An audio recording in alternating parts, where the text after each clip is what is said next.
Alright, it's time to start on the first .act game, the remastered take on it. But as you can tell with how frustrated people are to this day with trying to track down these damn games, many weren't that excited on a single story being split between 4 discs they all needed to buy separately. In fact, it's why a lot of people avoided these, and critics savaged the games unfairly because of it. On average, the games have about 25 to 30 hours of content per disc, about what's equivalent to a Kingdom Hearts game. And as the original sale price for each was standard for any other PlayStation 2 game at the time, gamers weren't exactly happy to shell out between $120 and $150 to play the full story. So initial sales for each weren't all that high, but picked up once prices dropped. Ironically, the multi-disc splitting, yeah, I've tried to defend that for years as being a result of the area generation system just taking up that much disc space that they couldn't do all the story content on just one disc at a time. And it turns out I was in part wrong.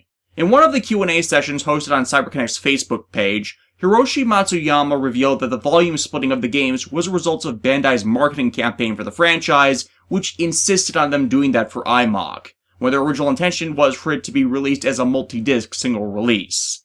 It however worked to make significant sales by all those who wanted to see the entire story to its conclusion, so while it wasn't the intention of IMOC to be split like it was, that's what we were left with, and you can see it at times with how awkward the story is split up into uneven segments where certain volumes have more content than others. And it docked the games a lot on critical review scores back in the day, it even causing a significant backlash score thrashing of the sequel game series GU, despite how they did do more to better pace the story and provide far more game content in GU, where everything ultimately was filled up with stuff to do and story to be focused on that was relevant to it. Whereas here in IMOC, you get sent on filler quests a lot to fake out filling time. How GU scored lower when it improved itself in literally every aspect that was complained about with the IMOC games just never ceases to baffle me. Though considering now, video game developers intentionally chop up what should be a full game to a first purchase, then an immense amount of DLC that could and should have been part of the base game to begin with, looking at you, Destiny, several fighting games, and every MMO ever that .hack was in part mimicking with this, the stigma sent of the .hack franchise for dividing up the game just because of how massive it was is just comparatively unfair. Hell, to add just to the many examples of the .hack franchise predicted in the future, in Japan, you could buy up the IMOC games and collections at a discount like you can now for the later complete edition releases of DLC-heavy games. But those were never made available in the West, because Bandai of America is always short-sighted on these affairs. As a result, nowadays, trying to collect Infection, Mutation, Outbreak, and especially Quarantine is especially difficult, as few people who've played them and owned them want to part with them. As a result, this remastered review is going to be receiving a companion series. Due to the scarcity of the games, I'm going to be posting the footage I gathered for these reviews ad-free on my YouTube channel, as the .hack replay video series, which will include footnotes for content for anyone wanting to see a broader perspective of the game.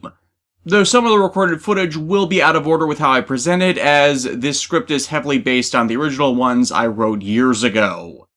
Infection, beginning the initial 4-game story, was released stateside in February of 2003. Tsukasa is off recovering from being trapped in the world, as the game's events start not long after Aura is awoken. So we get a new protagonist, a teenage player called Kite, whose real name is never actually stated nor confirmed on what it's supposed to be.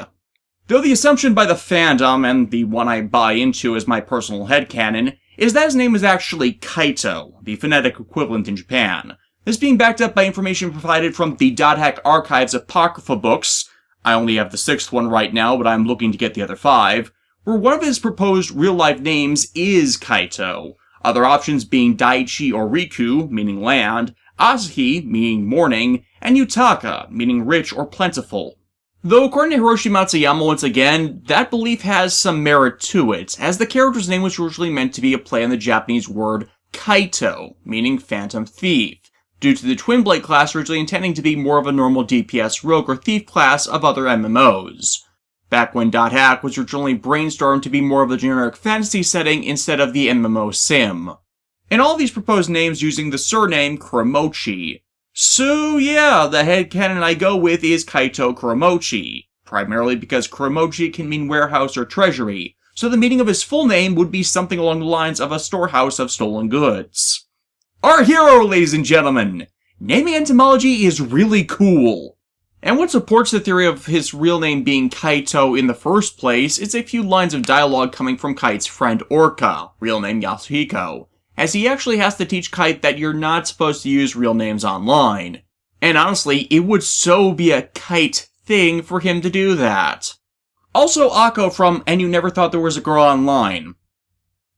I can really trace what nearly every popular Japanese series about MMOs, gaming, and virtual world isekai back to Tron, Gridman, and Dot Hack if I took the time. And yeah, as said, Kite's class is the Twin Blade, so get used to that being the sole class you control.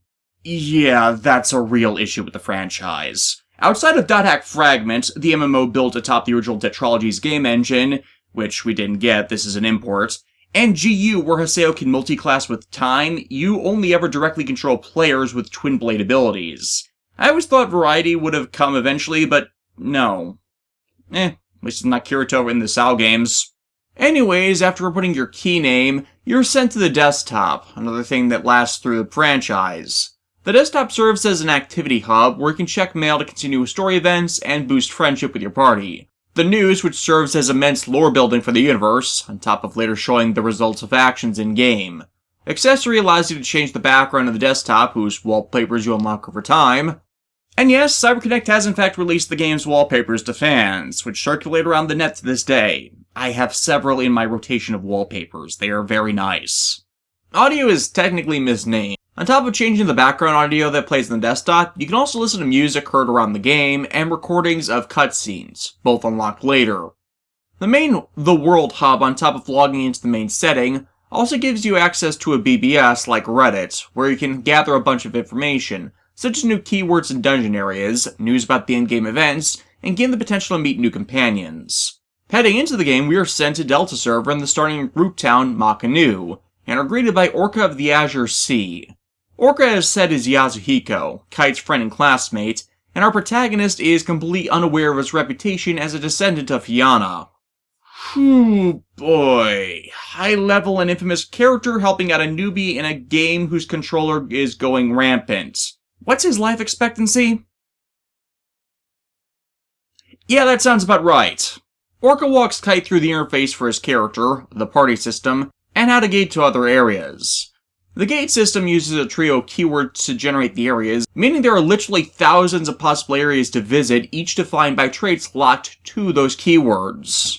You know, this is a system I've only ever seen in this franchise, and I wonder if it's actually feasible in current MMOs. World of Warcraft and Final Fantasy XIV have 36 servers to house over 10 million players worldwide, with each bearing the exact same maps, whereas the World R1 has 5. Delta, Theta, Lambda, Sigma, and Omega servers, with about the same population split between them, and players can freely change servers to find more difficult areas, so a greater population of players doesn't bog down any one server at a time. And with the keyword area system, the players can spread over a larger area, making the root towns not seem crowded. Though, that raises the question of how much data is set per server, and it would have to be a whole lot larger per server than WoW's is to keep comparable bit rates. Or maybe I'm misunderstanding how they phrase this completely, and the one we're playing on is just the Japanese-specific servers. Orca is added to Kite's party, and he takes him to the selected starting area, Delta, bursting past over Aquafield. In the first 4 games, areas are split into a field and an accessible dungeon. Monsters are found in the magic portals scattered through both, but generally the portals can only be avoided in the field. Though down in the dungeon you'll notice a familiar environment. You'll recall back in the sign reviews, I believe the access door to the creator's room lay in this area. They're both Delta server areas in the appropriate level range that bear the same dungeon environment, that of a medieval castle. It is circumstantial at best, but then Kite and Orca see Aura being chased by Skaith. Why is Aura in a new dress, one that's made of rainbows? I have no idea. As the game was being produced before the anime, my guess is there was some divergence in character designs, despite all of said character designs for the first era content originating from Yoshiyuki Sadamoto, known for Evangelion and Fooly Cooley's art styles, and each production team took their own route with their models. And it would not be the last time the anime prequel of the series would diverge on some elements of the story. Continuity-wise, it's also why I said Aura was returned to the creator's room after Skate forced Helba to shut down the NetSlum server. If bursting past over Aquafield is a backroom to that location, it makes sense why she would be running from Skate in this of all areas. Anyways, Kite and Orca continue through the area, clearing the God Statue's item trove at the bottom, which you can find at the end of most dungeons. Instead of using a Sprite Ocarina to return them to the field as most players do, however, they head back up through the dungeon, which causes bad things to happen. As Aura approaches them, Orca having heard rumors of her, and she gives him an upgrade item called the Book of the Twilight. What's this? A great force. The power it holds can bring forth either salvation or destruction at the whim of the user. Naturally, Skaith is hot on their trail. The field glitches into what later comes to be known as Avatar Space, and Orca is far too outmatched by the phase, getting Protect broken and data drained for his trouble. Wasn't supposed to be this way. I'm sorry. Get out of here! Kite escapes due to the intervention of Helba, the Book of Twilight added to his inventory in the jump due to protections written into it. Since Kite was forcibly logged out, he quickly learns Yasuhiko has become a lost one, trapped in a coma. And while he tries to inform other people and CC Corp about Yasuhiko's condition to get some help, he's just a kid, and CC Corp just deletes his posts on the board and offers no resolution.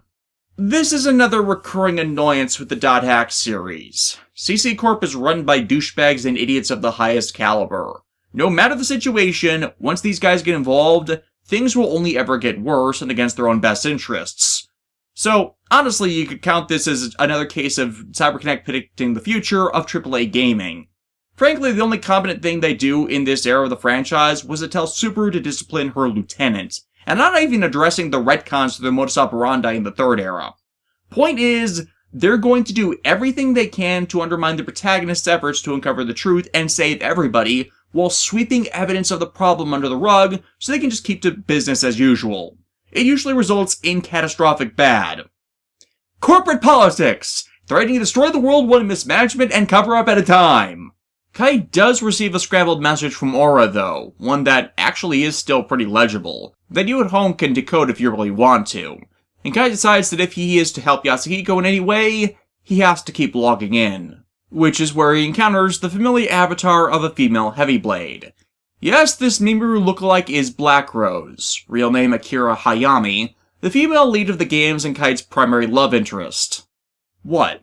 That's actually canon. The expanded media actually states this. Come on now, don't be shy, you can tell me.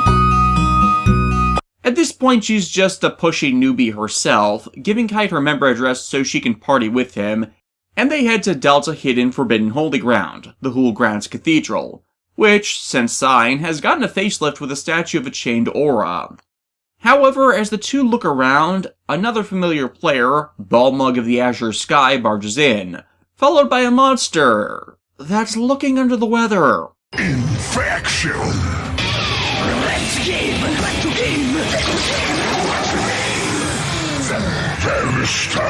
But how? Tell me what's going on here. That thing should have been dead. This is the first data-bugged enemy in the game, invulnerable to any ability available to normal players. Though remembering what happened to Orca causes Kite to remember the book as well, and trigger it, his character being rewritten into a unique red coloring, and gaining access to the Twilight Bracelet.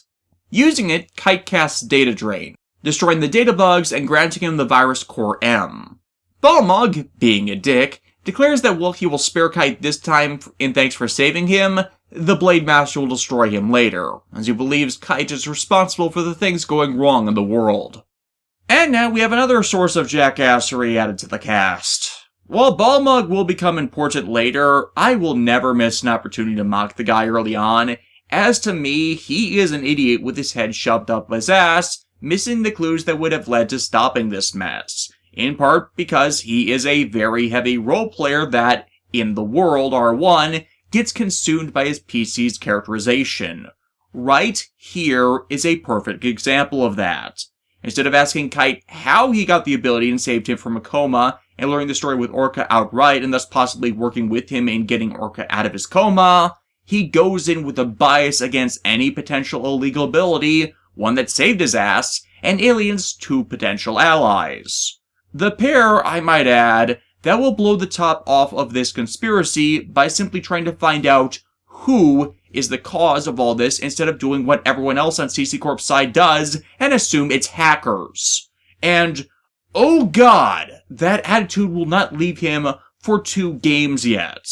Balmung is Silver Knight 2.0 for the games. And for the record, we're only an hour into this. What is the matter with you? That's hardly the way to talk to someone who just saved your life! That was rather childish for Balmung of the Azure Sky, the descendant of Fianna. That boy, he's a friend of your partner.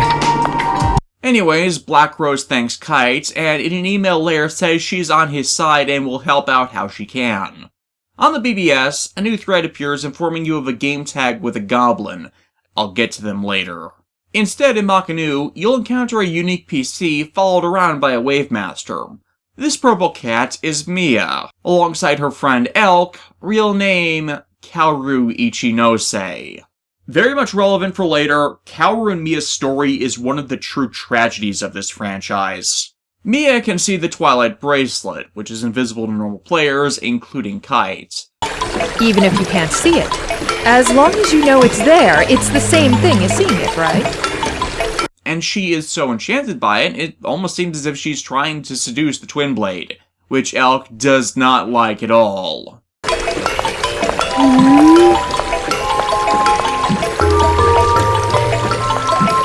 Wait, Mia! What about the aromatic grass? Logging out again, and more messages will be on the board, giving up another 3 areas. One in which Orca was spotted, the second which appears locked, and the third a suggested area for beginners. Recruit Black Rose and head to the beginner area. Delta discovered primitive touchstone. And in addition, here's some more details on areas for you newbies. In the field, you can find 3 types of objects aside from magic portals, 2 of which you'll also find in the dungeons. The first is symbols, which raise one of your stats by a multiplier. I have no idea what the bonus is, but it helps. Next is grunty food. I'll get to grunties later, but you should collect as much as you can. And third is the mist spring, which is the one only findable in fields. Did you lose a golden axe? Or was it a silver axe? The mist spring holds the Monsieur and Grandpa entities, which give you 3 options, granting you either a golden axe, a silver axe, or the item you tossed into it back. And if you choose the third, there's a chance your item will either be enhanced or made weaker. This only works with equipment, however, and how you avoid getting weaker stuff back depends on the weather of an area and whether you threw in a weapon or armor. Sunny afternoons and mild cloudy cover give +2 ratings to weapons. Rain, thunder, and snow improve armors by the same number, and nights and evenings upgrade both by 1. The item name always changes, the +2 upgrades skipping an item in the rating chain. However, each weapon will always remain part of its class specialty. If it starts as a twin blade weapon, it'll remain a twin blade weapon. But armor shifts between light, medium, and heavy in armor strength. So if you throw lightweight armor into a spring on a rainy day, you'll receive a heavy armor item back. Both Monsieurs and Grandpas have an item level cap which they can't enhance an item anymore. Go to a Grandpa found in higher level areas if a Monsieur can't improve it, and if the Blood Drop can't do it himself, then you'll need to go to the next highest server and seek out the Monsieur there, and so on and so forth. And each Mist Spring can only be used once, so for your convenience, here is a list of areas which provide usable areas on each server if you want to get heads up on equipment leveling. If you need more than that provided list, do try your own combinations, but generally Sea of Sands or Twin Hills as the last of the 3 keywords will grant you an area perfect for upgrading weapons and armor respectively. Down in the dungeons, it is ridiculously difficult to avoid battle, so don't even try, you'll never succeed. On top of this rare sibling grunty food, the item exclusives for the dungeons are the treasure boxes and breakable items, which contain a collection of ridiculously common items, usually a health drink, an antidote, or a restorative in the case of the breakable ones. You'll actually want to stock up on these, as while they are not expensive, you don't have a lot of cash yet, and you go through them fast. The rare drops from breakable items, though, is different depending on the area's element. burning oil, well water, pure water, holy sap, sports drink, and cooked bile. You are going to want to farm the crap out of these things. 14 player NPCs in the game hold rare items, including some of the best equipment and permanent stat enhancement books, and these 6 items on top of silver and golden axes are the key to getting them from these people. And once you move on to the next game, the trade inventory resets, meaning you can trade for them yet again, further improving your stats. Though between versions, which stat book can be found by trading with each character changes, but those books can always be found among those 14. Each of those characters can also trade for rare and high-level items, so you can upgrade your personal and teamed equipment as well to some of the highest gear per volume immediately, with these attributes enhancing items also the cost to get them. For the first 4 games, you are going to want to farm 198 of these damn things. That's filling both the on-character inventory and the item storage keeper stock full of the damn things. Taking up 6 slots of a 40-slot inventory is the most wise thing in this game, but it's necessary unless you want to spend the same amount of time collecting them over and over again throughout the games. It is a long grinding process, and it will take you several hours. So once again, I have a list for you of good suggested areas to farm them in. Incidentally, all of the characters you get these items from, they're all direct references to CyberConnect's first games, Tail Concerto and Silent Bomber, with all the names of them originating from them. Waffle, Ponta, Alicia, Stare, Flare, Fool, Teria, and Cyan from Tail Concerto, and Juta, Henri, Benoit, and John being from Silent Bomber. Hell, the additional NPCs Messino and Tim, which don't give these items but you encounter in the servers regardless, are also from Silent Bomber as well. And if you're not a fan of just exploring dungeons with no idea of where the hell you're going, invest in the Fairy's Orb item from the town shops. Using a Fairy's Orb reveals the field in each floor of a dungeon, though that of course involves the irritants of having to use one again on each successive floor. But like with the recovery items, they're cheap, and once you start selling your excess stock of items, you'll be in the black. With the Twilight Bracelet installed, you can use data train at any time on enemies, as long as you've performed a Protect Break on them. You do that by attacking them a lot. Once the protection is broken, use triangle to open your personal menu and select it from your character's skills. The basic data drain uses 10 skill points. Not very costly in the late game, but right now it's a fair chunk.